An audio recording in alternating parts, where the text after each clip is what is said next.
Você sabia que na psicanálise existe uma regra fundamental que deve ser seguida no tratamento de todos os pacientes? Ela é simples de enunciar e difícil de sustentar, dizer tudo o que vier à cabeça, principalmente aquilo que dá vontade de omitir, seja por vergonha, por medo, por parecer bobo, sem sentido, ridículo ou simplesmente desagradável de dizer. A regra fundamental, no fundo, pede isso. Não selecione, não censure, não escolha, fale. É dessa regra que nasce o método da associação livre. Ao invés de responder perguntas, explicar racionalmente ou organizar o discurso, o paciente é convidado a falar, deixando que os pensamentos sigam seu curso, sem direção prévia e sem controle consciente. A associação livre não é uma técnica a mais dentro da psicanálise, ela é a forma concreta de colocar a regra fundamental em funcionamento. Dizer tudo o que vem à cabeça é justamente associar livremente. E aqui tem um detalhe importante que muda completamente a forma como a gente entende a chamada associação livre. Quando se fala nisso, muita gente imagina uma corrente lógica, uma coisa puxa a outra, um assunto vai levando ao próximo, como se fosse uma sequência coerente. Mas Freud não está falando apenas de associação nesse sentido.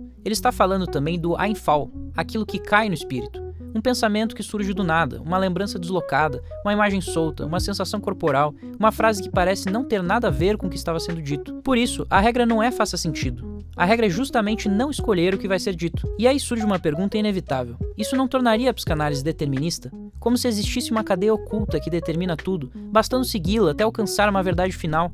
A resposta é paradoxal, sim e não. Ok, há determinismo na psicanálise na medida em que o discurso não é aleatório. Aparecem repetições, pontos nodais, lapsos, silêncios, conexões inesperadas. Algo se determina, mas esse determinismo não se organiza como um sistema fechado, nem conduz a uma verdade totalizável. Como assim? Com associação livre, chega-se a uma determinação indeterminada. O inconsciente se deixa entrever, torna-se mais acessível, mas nunca inteiramente decifrável. Então, o que se produz não é uma explicação final, e sim a evidência de um limite interno à própria determinação. Freud reconhece esse limite e o nomeia de formas diferentes. Em sua obra de 1900, A Interpretação dos Sonhos, ele localiza esse impasse ao falar do umbigo do sonho, um ponto em que a interpretação necessariamente se interrompe, onde diferentes cadeias de desejos inconscientes se entrecruzam como um nó. Trata-se de uma zona opaca, um resto que não se deixa interpretar completamente. Isso é decisivo porque mostra que, mesmo quando algo se determina pela associação livre, algo sempre fica de fora da cadeia. Sempre sobra o impossível de simbolizar e de interpretar.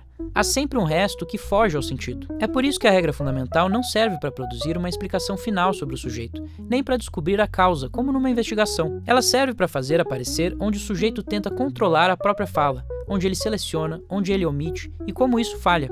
E é justamente nessa falha que algo do inconsciente se torna mais acessível, sem promessa de fechamento, sem garantia de completude, mas com efeitos reais, porque se toca justamente um ponto que não determina o sujeito, um resto, um impossível de simbolizar, que escapa à cadeia e impede que a verdade se feche num todo.